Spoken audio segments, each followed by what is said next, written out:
continua sendo muito criticado pelos seus traços simples, pelo ritmo de adaptação, por esse novo episódio não ter nenhuma transformação, mas quando você imaginou ver um protagonista shonen, que é um cara comum de mais de 30 anos? A coluna doeu? Pois é, mas ainda tem valor. E é isso que a gente vai descobrindo, além de várias outras coisas, em Kaiju Number 8. Bora comentar então o episódio 3 desse anime maravilhoso. Se você não vê, se você não gosta ainda, tá errado. Vem comigo descobrir porque esse anime é maravilhoso. Comentário sobre terceiro episódio e nada mais. Brincadeira, se você discorda de mim, acha horrível, sei lá, tá tudo certo, mas você poderia me escutar só um pouquinho pra ver se eu te convenço? Olá, eu sou a Gabi Xavier, não me conhece? Prazer. Estamos aqui reunidos para falar sobre Kaiju Number 8. Anime novo dessa temporada, que já tinha um hypezinho ali do seu mangá. Um anime que trata de kaijus, você fala, então, monstrões, tem batalha, tem sangue, vi ali que tem um gorezinho, mas não é apenas isso. O que eu amo em Kaiju Number 8, que continua nesse terceiro episódio num timing perfeito de adaptação, é comédia. E uma comédia que me remete muito ao estilo, principalmente no que tange ao protagonista Kafka e ao seu melhor amigo companheiro nesse momento, que é Ichikawa, que é essa vibe de anos 90, sabe? O mais velho com o mais novo, e um protagonista que não se leva tão a sério, mas por dentro tem seus dramas, seus traumas, seus sonhos não realizados, e é bem essa jornada que a gente tá começando a acompanhar. É claro, depois que o cara acabou sendo invadido por um parasita kaiju e se transformou ele mesmo num kaiju número 8, e tá tentando agora entrar, veja só, pra força de defesa que luta contra kaijus, vulgo ele mesmo. Vamos lá, terceiro episódio, a gente vê a segunda e última etapa da fase pra última tentativa do Kafka de entrar pra força de defesa. Antes a gente viu a primeira etapa do teste, que era uma de aptidão física mais normal, agachando e pulando nas coisas, e enfim, aquela coisa até meio exército. E nessa prova de aptidão, me senti representada, te entendo, Kafka, já sabia o que você ia falar muito antes disso acontecer, que é o peso da idade. Ele já tentou essa prova inúmeras vezes e ele cita que ele ficava logo abaixo da média. Ele não era bom, não era sensacional, mas também não era péssimo. Só que dessa vez, aos 32 anos, o negócio ali mudou, ele nem percebeu e foi péssimo. Ele ficou quase na última colocação, humilhado, chateado, e o jeito que a gente vê ele exagerando nos sentimentos, mas não sendo aquele personagem jovem, gritalhão, que a gente também tem em outros animes de mesmo estilo, pra mim isso é sensacional. Ele é o personagem que eu já consigo me identificar, porque ele é o alívio cômico, mas eu me identifico aqui com a idade, com as frustrações do que não foi, com o sonho que a gente continua a perseguir, e ele continua, porque existe a segunda, e aí sim, última etapa desse teste, que seria de aptidão. E aptidão é aquela coisa, ou você tem ou você não tem. A esperança dele era porque o Ichikawa comentou que há 2 anos, ou nos últimos 2 anos, essa etapa era de limpar os bichos, né? Os kaijus, coisa que eles fazem sempre. Teoricamente, para mostrar para essa galera que entraria para a força de defesa que todos os detalhes, todas essas etapas são importantes. E a gente percebe que realmente é. Que o conhecimento de separar as partes e conhecer como funciona por dentro um kaiju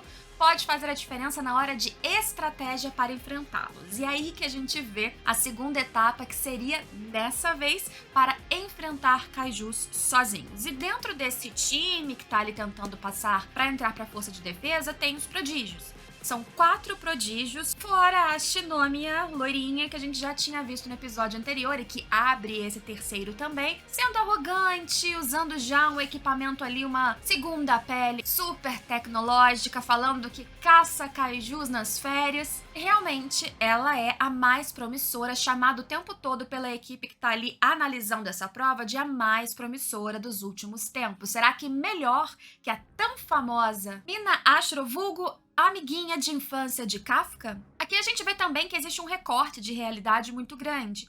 Os outros 4 prodígios, né, 4 rapazes, eles vieram de escolas técnicas, especialistas em extermínio, assim como a própria Shinomiya estudou numa universidade da Califórnia especializada nisso. Então existem pessoas que são treinadas, têm dinheiro e já estão nessa realidade de enfrentamento de kaijus desde jovens. Então eles já chegam numa etapa como essa muito mais preparados. Tudo bem que, pelo que é dito já nesse momento, essa prova reuniu prodígios como nunca antes aconteceu. Mas ainda assim, o Kafka, não sendo sensacional em aptidão física, nem de sei lá, talento nato pra derrotar kaijus, e ainda somando o fato dele ser mais velho e aí vai ficando frustrado à medida que ele vai falhando na prova, é uma discrepância muito grande. A gente entende numa realidade comum por que ele não passou e por que eventualmente, por mais que ele sonhe com isso desde a infância, às vezes querer não é bem poder. Ou será que é?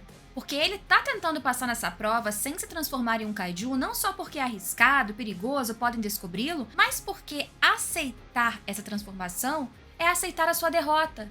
Que ele foi incapaz, pelas suas próprias qualidades como ser humano, de novo, de passar nessa etapa. Então ele tá entre falhar fisicamente ou falhar moralmente. Será que 0,01 a mais de vontade pode mudar tudo? Será? Porque quando começa essa fase, a gente vê a Shinomiya subindo em parede, acabando com todos os kaijus com a maior facilidade, os maiores, os menores. Ela é sensacional. Ela espanta até mesmo os outros prodígios e os outros também tendo uma certa facilidade para enfrentá-los. Sendo que a gente viu antes disso, é uma coisa esse roteiro de vai e vem, é que tá aqui um pouquinho freestyle pra vocês, então todos eles receberam um equipamento, uma roupa da Izumutech, que seria feita de pedaços de kaijus que foram derrotados, e essas roupas, também sendo mais resistentes, é claro, elas se adaptariam ao corpo desse usuário de tal maneira que potencializava a força, o poder de combate que eles já tinham. Não só isso, media a vitalidade, se eles estão sofrendo algum dano ali no corpo, fazia um panorama geral daquele que está utilizando a roupa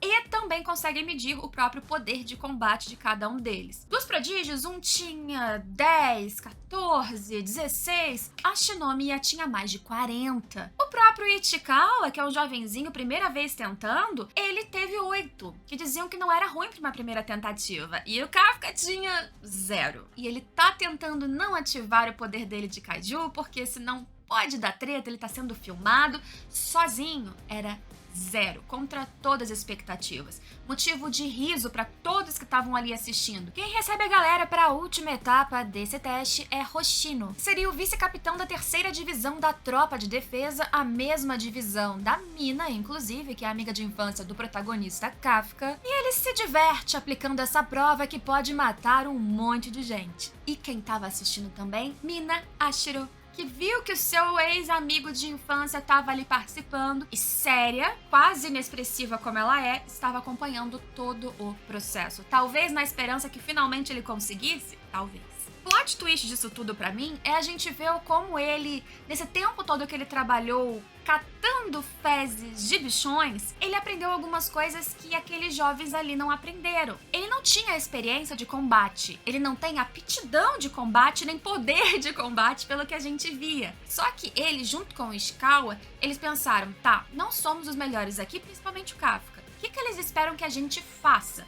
Porque se fosse só medir quantos kaijus estão sendo derrotados, ou quem tá com vitalidade tranquila ou não, para ativar ou não um escudo de proteção e que desclassificaria na hora, bastava controlar pelos computadores. Por que eles estão utilizando drones? É justamente, eles pensam, para ver como que a gente se comporta.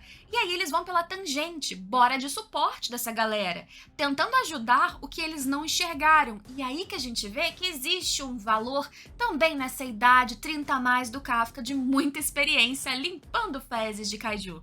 Ele viu um dos kaijus e ele sabia exatamente qual era o seu ponto fraco.